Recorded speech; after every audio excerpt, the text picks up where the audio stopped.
All right, here we go. BustEm Media Podcast number 3. It's Sunday, March 10th, right around noon. We're coming to you with breaking, we're going to call it NFL Hot Stove. Breaking NFL news. We get a nice news drop prior to the free agency period starting.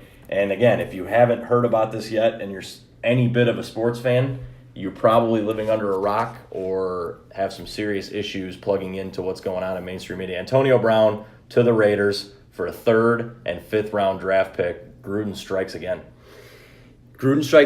Again, a player personnel decision I have questions about. This gets the Raiders a little bit closer to a Super Bowl, in my opinion. Let me just say this. Antonio Brown quit on his team last year. He is a quitter. If I was in a front office, I don't have any desire to reach out and get this guy. He's still going to put up numbers. He'll probably go out for 1,210 with a shit offensive team as it stands right now. People forget, who's the quarterback for Oakland right now? It'd be one Derek Carr. I don't have confidence in him. Nor do I. Now, you gave up a 3rd and a 5th for a rental. I think there's been worse deals made, right? There's been. Well, the fact that you got Antonio Brown and kept all 3 of your first rounders, that's nice. I think the Raiders are, and when you say the Raiders are closer to a Super Bowl, incrementally, I would say yes, but it's kind of like starting at mile marker 100 and now you're at mile marker 97. So like you're closer, but I still think that they're a terrible defensive team. They lack offensive weapons outside of Antonio Brown. And to your point, Antonio Brown has never been in an offense where he doesn't have a single other player within the unit that can threaten the defense. So, yes, he's great, and he will probably get numbers, but he's got a far worse quarterback than he's ever had. He doesn't have a running back like Le'Veon Bell. He doesn't have a receiver offside of him like a Juju Smith-Schuster or an Emmanuel Sanders. He's a hired hand. Yeah, I mean, I think he's going to be good.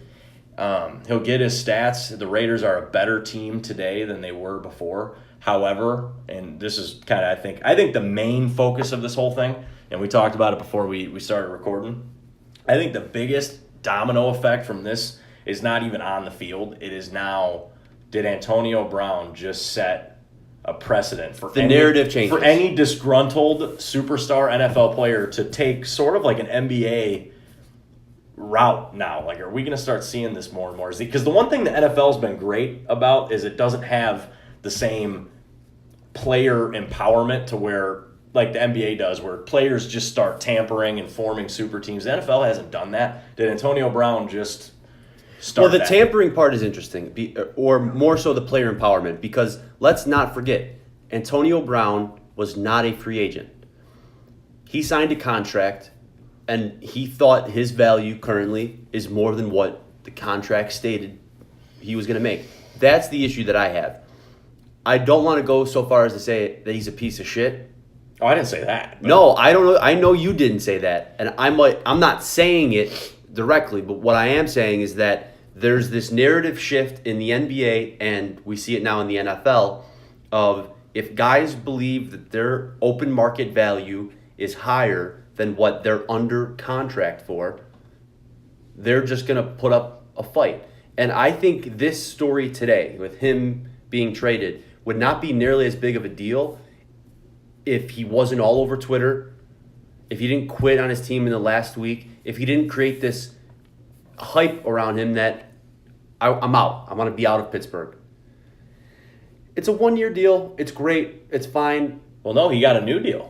They structured a new deal. How did they? I'm sure. I think he got news to me. Well, this part's tricky. So this part, I don't think everybody's as aware of, but I didn't really know the details till this morning. Apparently, the Raiders restructured his deal, gave him $30 million guaranteed.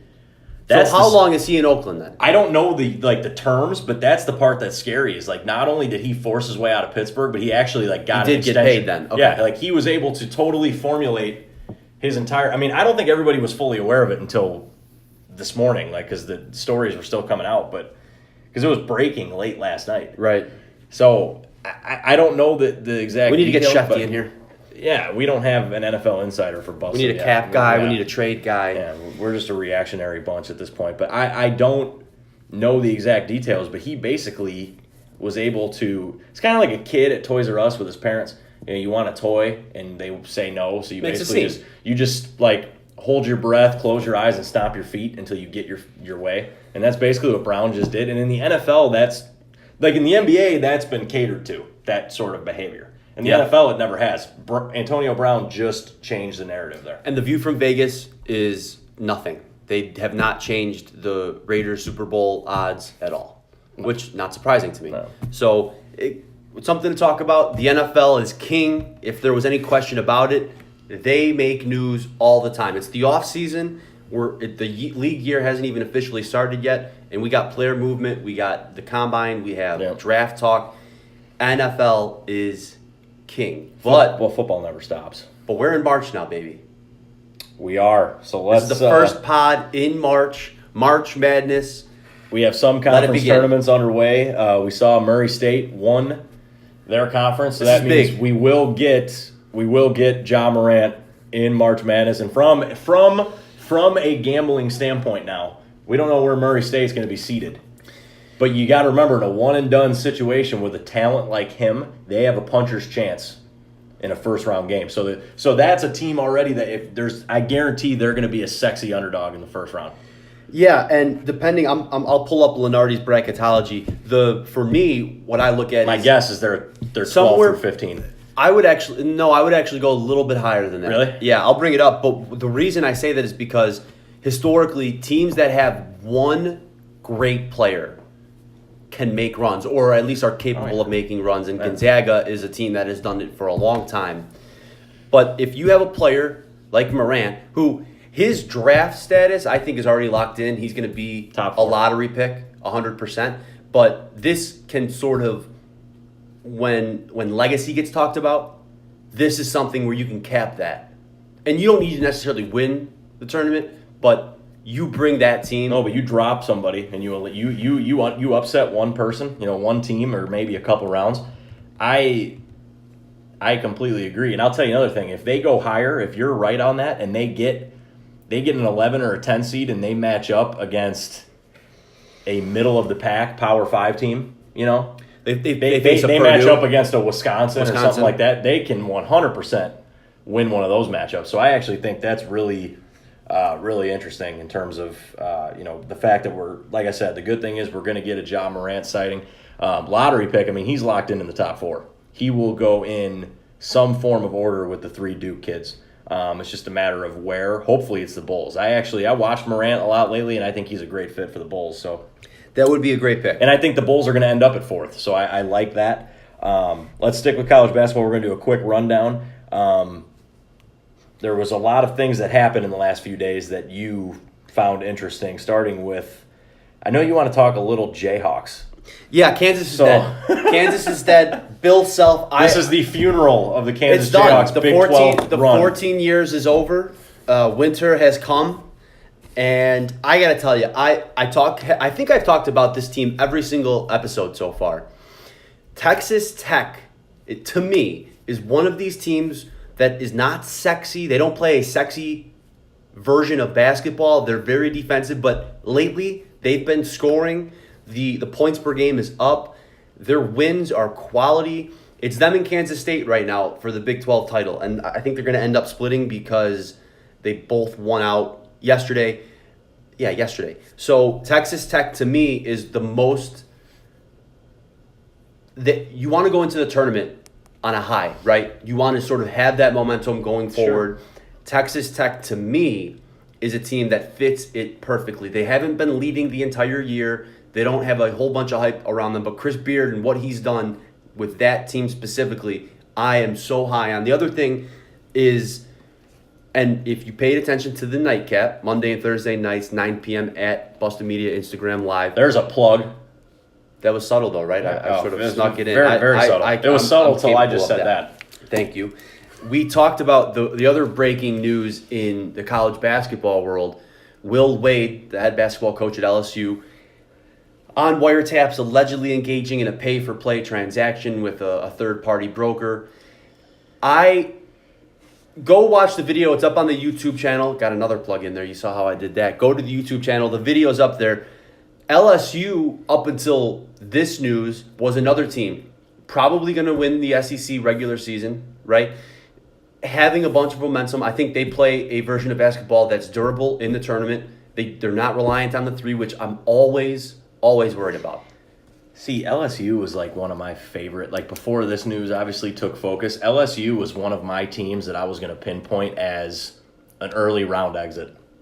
Really? I had LSU as like a 3 or a 4 seed that could get dropped. You know, we talk about those 14-3 matchups, those right. 4. We're going to get into one matchup we're going to highlight here in a minute. We're going to break down the 13 versus the 4. Yes. And some betting trends. We're going to get to that here in a second. I actually had LSU pegged as one of those teams just because they don't, like, I believe in tournament experience. I believe in tournament pedigree, especially from a coaching perspective. Now, Will Wade's not coaching anyway. Right. But LSU is a team that this is unfamiliar territory for them, as it is for Tennessee. So Tennessee's another team, in my opinion, that could go down early.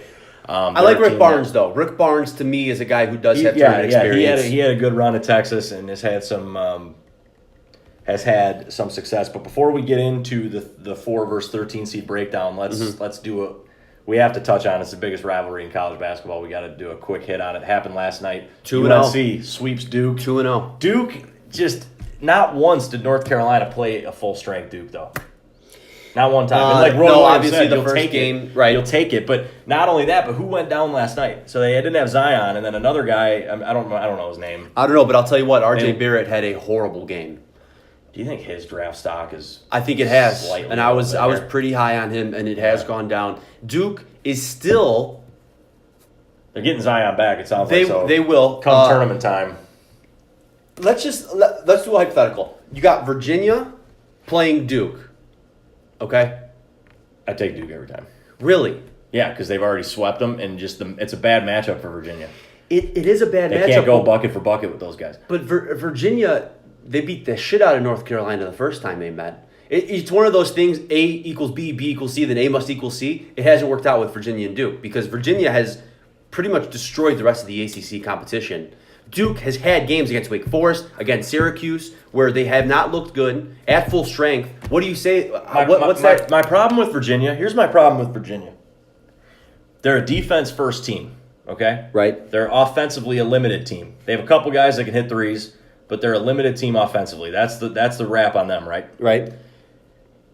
In postseason basketball, in the tournament, really good offensive teams will play better defense. Because of what's on the line. You're going to get better defensive efforts from teams that are offensively talented. So my point is, and again, to even go further off of that, when you're in these one-and-done type games where crazy things happen, Virginia could run up against a team that shoots the lights out and has one of those games. We saw UMBC do it. And they can't overcome that because they don't have the offensive firepower. See, Duke can have one of those games where they run up against somebody who's hitting shots. Let's say they're going up against a 14 seed that's playing out of their ass or something like that, and they're in a tough game. Okay. They have the offensive weapons to go blow for blow and withstand a team's best punch from an offensive standpoint. If Virginia runs up against a team that shoots 42% from 3 in a game, makes 15 threes. Maybe a Villanova? Yeah, they're going to be in trouble because they are not built to win a bunch of high output offensive games. So that's my problem with defense first teams in March Madness. I hear you on that, and it's a totally fair point. But what wins is a good offensive team that rises to the occasion defensively when they need to. Yeah, and they don't fit that bill. No, they don't. Right. So that's my problem with Virginia. Yeah, but to wrap up this point, if you run up against a team who's capable of going 40, 45% from 3, it's like you and a hot goaltender. It might happen, and you gotta tip your cap. It's sports. Yeah, it's gonna happen. Yeah. Now you hope that you have some other strategies that you dirty it up, you get into the bonus, and you muck up the game such that you don't have to worry about a 40% shooting team. But it may happen. The other team quickly that I wanted to mention, Purdue wins the Big Ten regular season. Wins a share. That is a team, if you want to look at a first-round upset, big time. 100%. Big time. Could not agree because they are Carson Edwards or bust. Yeah. Now, he is a great player. He'll go lose him a game. Yeah. Because he'll shoot 7 of 28, and they'll lose a game because of him, too. So it's that. Yep. Purdue is a team, and we're going to talk about it more. We're going to be able to do one more podcast before March Madness starts. Yes. We're going to cover. By the way, can I talk about something? I took next week off. I put it in for vacation. Thursday, Friday, yeah. But you took conference tournament. I took Thursday, conference Friday. Thursday, Friday off. Rookie mistake. And up until 2 days ago, I was telling people like, "Oh, I can't wait, first round games next." And I'm in my mind, I'm like, "Wait, the Big Ten conference tournament hasn't even started." And it was really upsetting. Are you able to swap it? To be determined. Okay. Next show, I will let you know what the outcome is. But next week's podcast, we will just put that out there. Next week's podcast will be a full NCAA tournament show. We're going to be focused entirely on that the whole way through. We might sprinkle in some other things, but we'll have a pretty good idea of what the bracket will look like at that point as well. If you're looking for a full breakdown of the tournament from that perspective and the gambling side, we're going to cover it in that show. But we're going to give you a little small taste right now.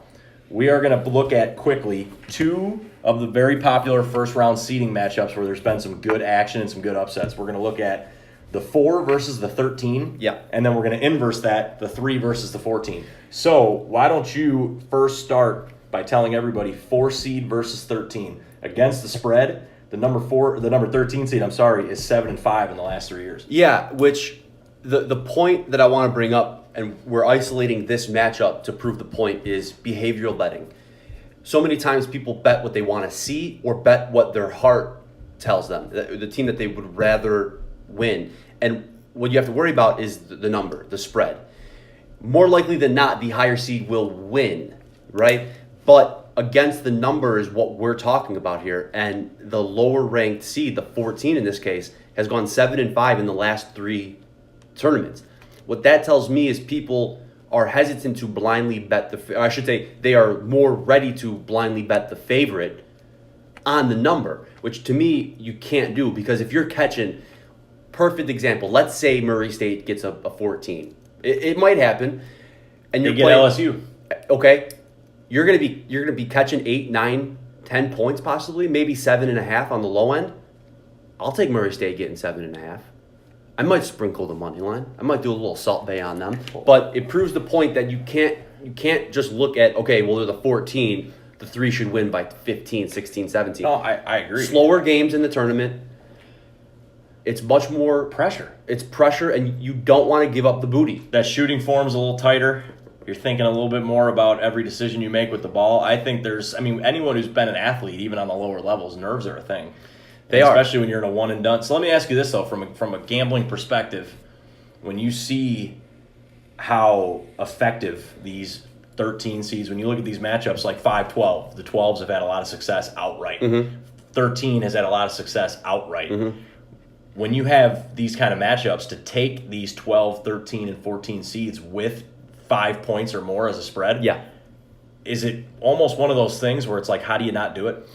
The value of it, for example, sure. Because you see the trend. Now any year could be different. There could be a year where chalk dominates. It could happen. 16 and 17, chalk dominated. Right. So, from your perspective, for someone who's thinking about betting on the tournament maybe for the first time, and they hear all these trends and patterns about these 13 seeds, these 12 seeds performing well, is it almost a no-brainer to take them if you're getting 6, 7, 8 point spreads? I hear what you're saying.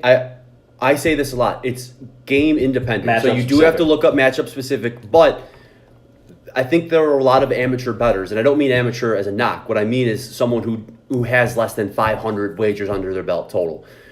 They don't sometimes have that fortitude to be able to take a 7-point dog in the NCAA tournament, because it could be that recent history has shown chalk ends up covering more often than not, at least in the last 2 years. But also, use that to your advantage. You're going to see some crooked numbers in the tournament, and it's going to be on teams that if you've watched some of the mid-majors or some of the middle-of-the-pack Power 5 teams, you can catch a crooked number.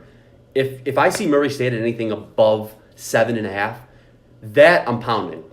And it really doesn't matter who the matchup is. But 7-5 is not, if that's a trend or something you're going to follow and bet every time, it's not profitable. But what it shows you is that if you can isolate those matchups and find a team that's catching a couple too many points, that's when you need to capitalize. Don't blindly bet the favorite.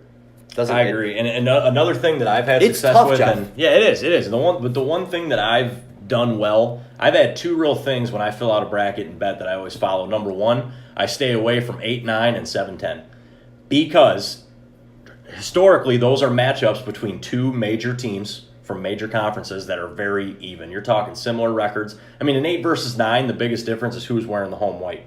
I mean, so those matchups I like to stay away from, and they're hard to pick in a bracket. Now, I believe, I don't know if we have the exact numbers, but I do think that 10 is very successful versus 7, more so than 8 versus 9.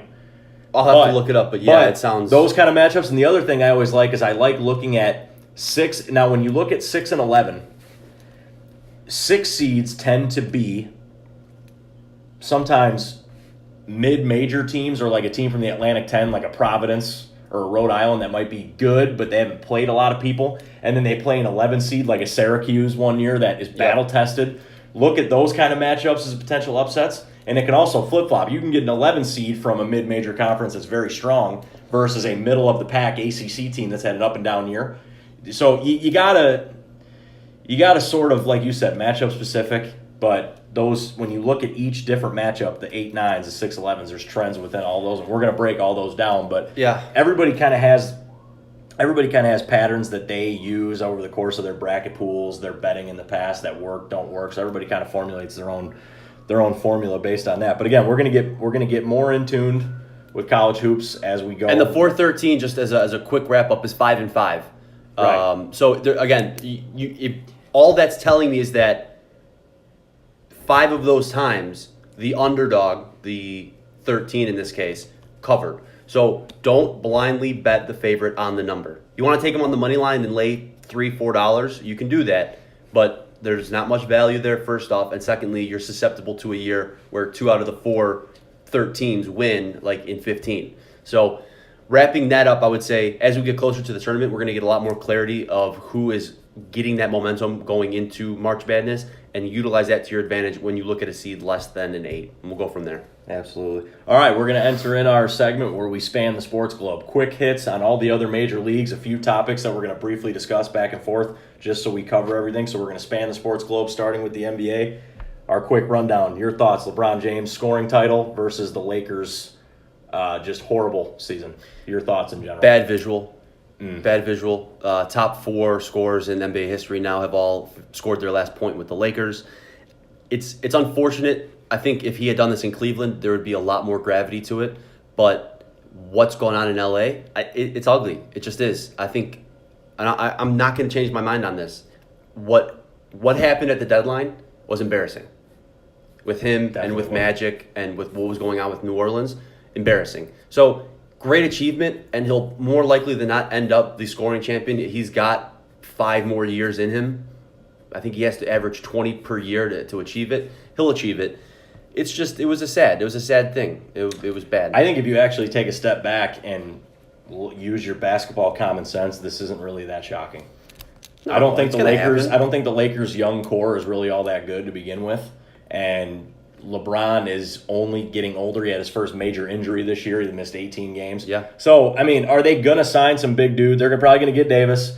They're going to make some adjustments. They'll bring in bigger fish, and they'll be better. But I think people just assume when you add LeBron. I think this is funny because we always used to say about LeBron that, hey, he's so good. If you put him on the worst team in the league, he would instantly make them this much better playoff team. We've now it's the West.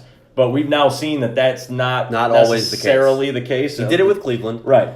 Quick hitters. New Orleans, by the way, in lieu of this Anthony Davis situation, has beaten Denver and Utah the past week. That's what I was going to get to. You got 2 teams in the NBA that you want to hit on from a gambling perspective. New Orleans. Who's the other one? The other team that I like would be the Motor City. Detroit, all of a sudden climbing up the Eastern Conference standings, doing it a lot like Indiana, who's sticking around in that 3 seed.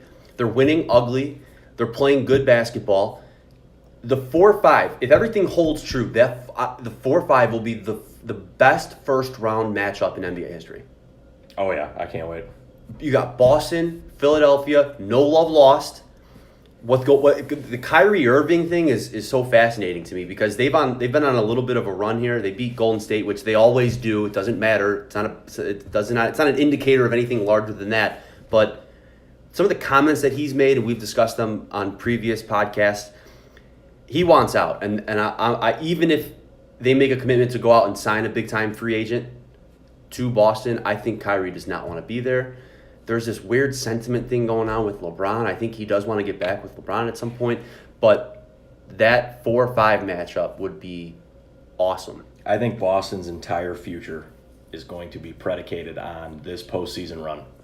I think this postseason run is crucial. They get to the finals, he might stay. If they have a good playoff run, it just all depends. For me, it all depends on the postseason run for Boston. I think they are the most influx team in the Eastern Conference, though. Right now, it's so weird. The East is still up for East grabs. Is still very much up for grabs. Next quick hitter, Bryce Harper. Your thoughts? $330 million. I'm rich, bitch. That's what he's saying. $330 million, the largest sports contract in North American history.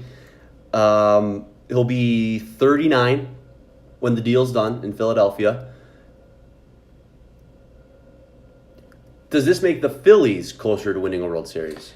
They were already a team that had put together some nice young assets. They came on a little bit last year, but we all know how baseball works. Baseball's the one game where you can have a stacked lineup and lose 80 games. It's just a weird game. It's the one game where one player can only impact so much. Bryce Harper's only going to be at the plate 3 to 4 times a game, and if a ball isn't hit to right field, he's not doing anything. He's a subpar defensive player anyway. So it's one of those things where can you be upset with the move? Probably not. But I also you're not smarter than every other team. Why is it that there were so many teams in Major League Baseball that weren't willing to? There are people who are like a Theo Epstein. People were pissed that the Cubs didn't talk to him. Theo Epstein's a smart guy. It doesn't fit their system. It wasn't. Baseball's one of those sports. I mean, I think remember when the Angels broke the bank for that Pujols? wasn't. Yeah, that's a different contract. Did they ever though. make the playoffs? No, they didn't. Mike Trout's the best player in the world, and the Angels can't even sniff the playoffs. So it's like the Phillies were a team that was on the rise anyway, so it's a good contract. It's not a good contract, but it's a good addition. It's exciting. And if he's able to talk Mike Trout into coming over in a year, that might be the most valuable thing he provides the Phillies franchise. Yeah, and if the $330 million is a big number, but ultimately if you win a championship, and I think all you need to do is win one. If you win one championship, it was worth it. That's what Cubs fans say. That's what we feel like.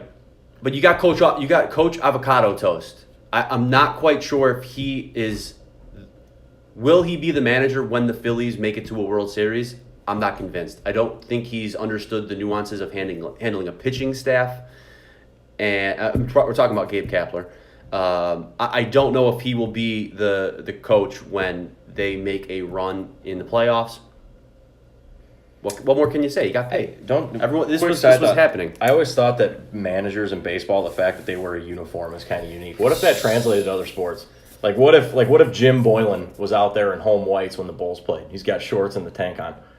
Or if Nagy was in shoulder pads and a helmet. Tough luck. I just think it's weird how in baseball you wear the uniform. Very strange. Joe Madden rocks it though. He looks good. Well, he just wears the fucking hoodie. Yeah. He doesn't even wear you never see him with the jersey on. All right, we got 2 more stops on the quick hitters. Hockey. You have a team right now, and if you're a hockey fan, you're aware of the run that they're on. Let's talk a little Capitals. Defending champs. 6-0, straight up in their last 6. If you bet them on the puck line. Explain the puck line. The puck line is the hockey equivalent of the spread. So the money line, again, is just who is going to win. The puck line, it's normally 1.5. Actually, I think it's always exclusively 1.5. That's how which means works. You need to win by 2 goals in order to win that bet. They are 4-2 in their in those last 6. Now they've faced some really bad competition. It was New Jersey and Ottawa, I think, twice, and you're not getting much value on the puck line, probably somewhere around even money. But the run that they are on, they're slowly creeping back into the conversation about making a run. I still hold that if Tampa Bay doesn't win the Cup, it's a travesty. It needs to be investigated. They are by far the most dominant team in the league. But there's some Western Conference teams that Eastern Conference. No, there are some Western Conference teams. Oh, please. That Winnipeg's tough if they get home ice. San Jose, Vegas has slowly made it. It's messy, but again, hockey is one of the sports where random just things because happen. you Puck get in, can go off a skate, 100%. It happened to Washington last year. Get in the tournament. Yeah, you got to have as Theo Epstein, the god, as he says, spins at the wheel. You have just make the playoffs and you get another spin at the wheel. Yep. Variance trumps everything. Yep. I agree with the Tampa thought. I just think, Eastern Conference is going to be such a tough playoff. The Islanders, too. Well, they are a great defensive team. They can't score, but if you run into a team that are... Tampa Bay, if you look at the wild cards in the East right now are the Blue Jackets and the Penguins. Tampa Bay might play Pittsburgh in the first round as a wild card too. So think about it. Tampa Bay's road out of the East could be first round matchup with the Penguins, then followed by the winner of Toronto and Boston, then Washington. Yeah, that is a hell of a road to go down. So we'll see what happens. But NHL playoffs and NBA playoffs, once we get done with March Madness, those right are around the corner. So we're getting into a good part in the sports calendar. Final thought of the podcast: UFC last night. Junior Dos Santos knocks out Derek Lewis. Your thoughts on that? His balls were not as hot last night. The greatest quote by a UFC fighter. 100%. Might be one of the best sports quotes of all time. It could be. It's up there. No, Derek Lewis did look good. They exchanged shots throughout the fight. Junior Dos Santos has shown, though, over his last 3 fights, he's on a 3-fight win streak now, that he is still a top-notch competitor in the heavyweight division, a heavyweight division that has been barren of talent for a long time, short of Stipe Miocic and Daniel Cormier. I'm still high on Derek Lewis, and because of who he is going to still get fights that will put him in contention. I think what he needs to do is focus on the other aspects of his game. And he's mentioned this before. He is not one of these athletes who does not want to stray from his strength, which is swinging. But he's acknowledged that he does need to get better and that he wasn't ready for the title shot when it happened. And Junior Dos Santos is a guy who has 40 fights under his belt. Right. If you have areas of your game that are not as strong as others, JDS is going to expose them, and he did last night. So I think the next fight for Junior is probably a title shot. I think it should be. I'm not the matchmaker, but if I was in that position, I think he gets a title shot. The other thing that I wanted to mention is the card last night was on ESPN+. And for a big UFC fan, I love that it's now, you can watch it and you don't have to pay the $60 for the pay-per-view. I still think the pay-per-views, $60 is worth the price of admission. But with the big ESPN deal, with the WME partnership, with Ari and Dana running the show, it is going to open up a lot of eyes of just casual people that just leave ESPN on. They're going to be exposed to it, and I'm really excited about that. We have some big fights coming up this month. This entire month, free cards on ESPN. ESPN Plus is awesome if you're a hockey fan like me that lives outside of the market of your favorite team. You know, I live in Illinois and I'm a Columbus Blue Jackets fan. I got to watch Jackets Penguins streaming it. Then you get to cast it on your TV, dude. Yeah, and it's good casting. Quality. $4 a month. If you $4 a month is a steal. Dude, you put that on your credit card, you don't even notice. How many? This is a good question. I wonder what the average, like for 18 to 35-year-olds, I wonder how many on average a person has of these pay subscription things like Netflix, Hulu, ESPN, Spotify. Probably a disgusing amount. And probably I think there are 10 to 12. Very high-level executives within those companies that know that information. The subscription model is a great model. It is. 100% is. So if you don't have it, we'll give them a little endorsement. ESPN Plus. Go subscribe. No free ads, but click the link in our bio to sign up, and we'll get a cut of it. Right? Do we have that? We don't have that set up yet. I don't think that's how that comes how it after. Works. But speaking of streaming, my final thought before we sign off here is. Want everybody to enjoy conference tournament basketball now. College hoops gets into its best time of the week, and for everybody who has day jobs that you don't really care about, I wish everyone the best of luck in getting their CBS streaming networks ready on their phone and find a way to find that proxy service. Sneakily sit in your cube and stream those basketball games at 2 o'clock in the afternoon while you're at your desk doing work. Hope everybody has a good week. And is able to do that without getting fired. And make sure to take off the correct week if you are taking off to watch it as well. Final thought from the CEO. This was the third podcast. We appreciate everyone who is listening and subscribing already. We have some big stuff on the way.